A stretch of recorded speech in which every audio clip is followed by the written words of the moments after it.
Bonjour. Hello. Hola. Marhaba bikoum. Sur le fil. Le podcast d'actu de l'AFP. Des nouvelles choisies pour vous sur notre fil info. 10 ans après les attentats qui ont visé l'hebdomadaire satirique Charlie Hebdo, nous nous sommes demandé si la caricature était en danger. En dépit des hommages chaleureux et des marques d'affection aux dessinateurs, force est de constater que la réponse est oui. Les espaces de liberté se réduisent, y compris dans ce domaine, dans un monde où les régimes autoritaires gagnent du terrain, d'autant que la presse en général est en difficulté. Mais les usages évoluent et d'autres formes de satire sont apparues, y compris sur les réseaux sociaux. Pour en parler, j'ai interrogé l'historien de la satire politique Christian Delporte et mes collègues du bureau de Lyon et du service vidéo de l'AFP ont interviewé le dessinateur Lacombe et l'ancien directeur de Charlie Hebdo, Julien Sérignac. Sur le fil.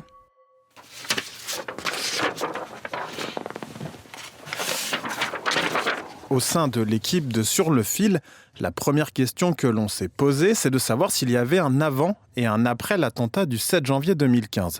Pour le dessinateur de presse Lacombe, qui collabore notamment avec Marianne, passé le choc, la situation n'a pas vraiment changé. Alors c'est assez bizarre parce qu'après 2015, c'était les dessinateurs de presse élevés au stade de héros de la démocratie avec énormément d'intérêt et choses comme ça. Le soufflet est assez vite retombé quand même quand on voit les ventes de Charlie Hebdo ou des journaux d'une manière générale, on se dit que voilà, c'est quand même vite retombé. L'historien Christian Delporte, professeur à l'université de Versailles-Saint-Quentin, partage cet avis. Du point de vue de l'évolution du dessin de presse sur le plan historique, ça n'a pas changé grand-chose.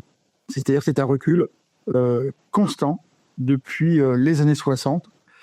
Vous avez de moins en moins de journaux qui accueillent les dessins satiriques. Vous avez de moins en moins de presse satirique. Et quand vous faites l'avant 2015 et aujourd'hui, ça n'a pratiquement pas changé. Il y a très très peu de journaux qui publient tous les jours des caricatures. La presse satirique, avant 2015, c'était Charlie Hebdo, le Canard enchaîné, et on en est exactement au même point.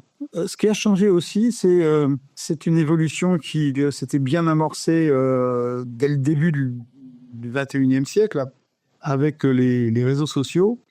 Avant, pour voir un dessin, il fallait acheter le journal. Et si vous achetez le journal, c'est que vous aviez des affinités avec le journal.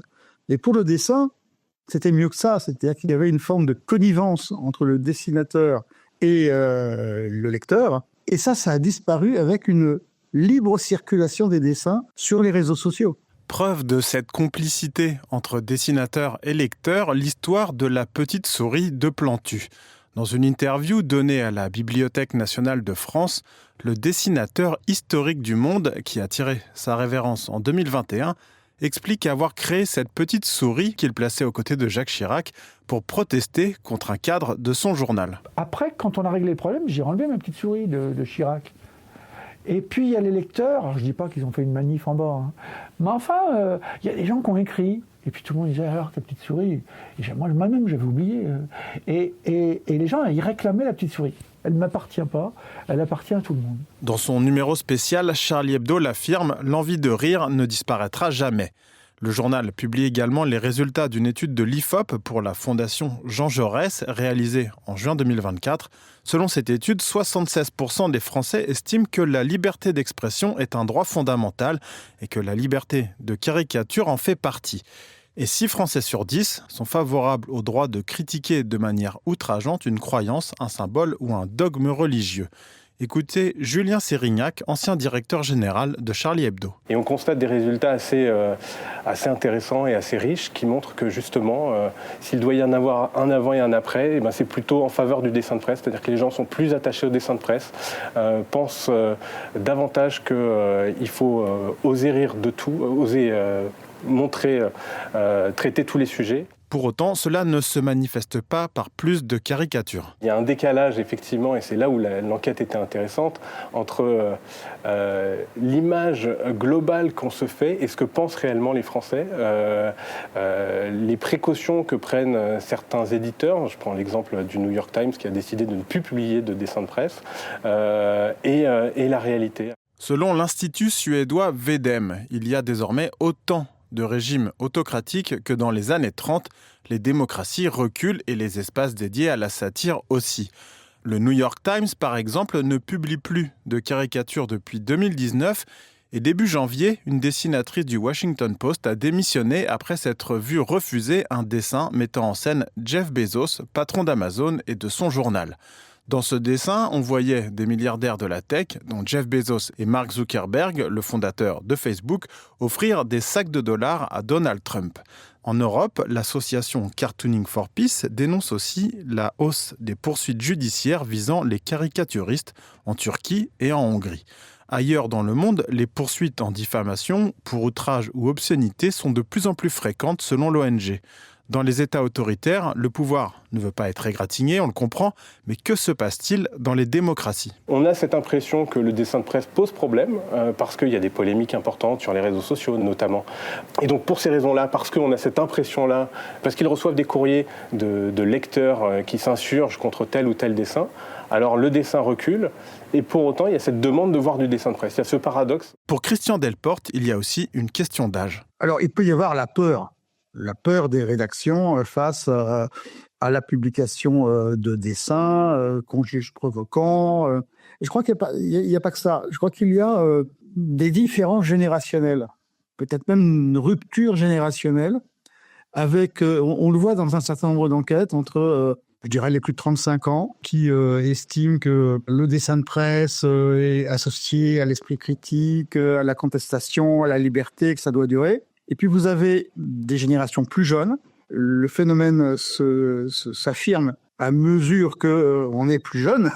Sur le principe, oui, la liberté de la caricature, mais selon le sujet, on a un avis réservé, voire mitigé. Et il y a par exemple la crainte de la critique, de la moquerie de communautés discriminées ou dominées, avec l'idée que la caricature, que du coup on ne comprend pas, renforce les clichés, les stéréotypes, le racisme, le sexisme, la grossophobie, la transphobie, etc.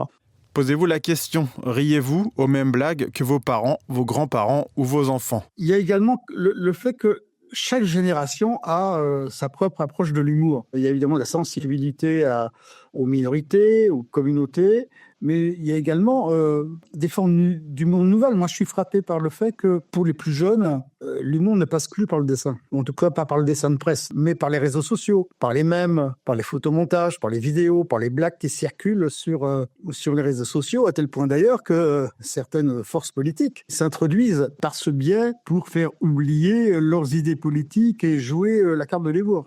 Dans ce contexte, les réseaux sociaux ne jouent pas forcément le beau rôle. Les réseaux sociaux, c'est pour les décidateurs très souvent le principal véhicule de harcèlement, de pressions diverses, parfois de menaces de mort. Et encore, on est en France, mais c'est bien pire dans beaucoup de pays étrangers.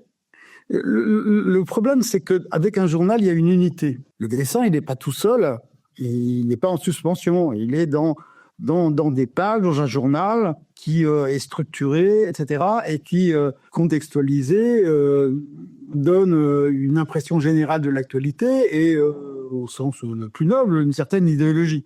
Parce que vous le retirez, ça n'a plus le même sens. Et aujourd'hui, les dessins circulent seuls. Et pour le caricaturiste Lacombe, l'enjeu dépasse le dessin. Oui, alors le dessin de presse, c'est le dessin de presse. Donc c'est pas seulement le dessin de presse qui est en danger, c'est la presse qui est en danger. C'est le dessinateur, il a besoin d'un support. S'il considère ça comme un métier, donc un métier avec lequel on gagne sa vie, le dessinateur a besoin de publier, donc d'être affilié à un média ou plusieurs médias et d'être payé pour son travail. Donc le problème, c'est pas tant l'état du dessin de presse, c'est surtout l'état de la presse en fait. De la même manière que, il y a de moins en moins de presse papier, mais il y a toujours de l'information, il y a de nouveaux supports de l'information. Bien, je pense que pour le dessin satirique, c'est la même chose. Et on le voit bien avec les réseaux sociaux, puisque maintenant, les jeunes dessinateurs émergent grâce aux réseaux sociaux. Le rire par la moquerie et le dessin, ça existe depuis l'Antiquité. Ça fait partie de la nature humaine. Le dessin va encore se transformer, l'humour va lui aussi changer, se métamorphoser, mais la volonté de satire, elle restera, ça, j'en suis à peu près persuadé. Merci d'avoir suivi cet épisode. Si vous aimez notre podcast, n'hésitez pas à vous abonner. Je suis Maxime Mamet, Sur le fil revient lundi.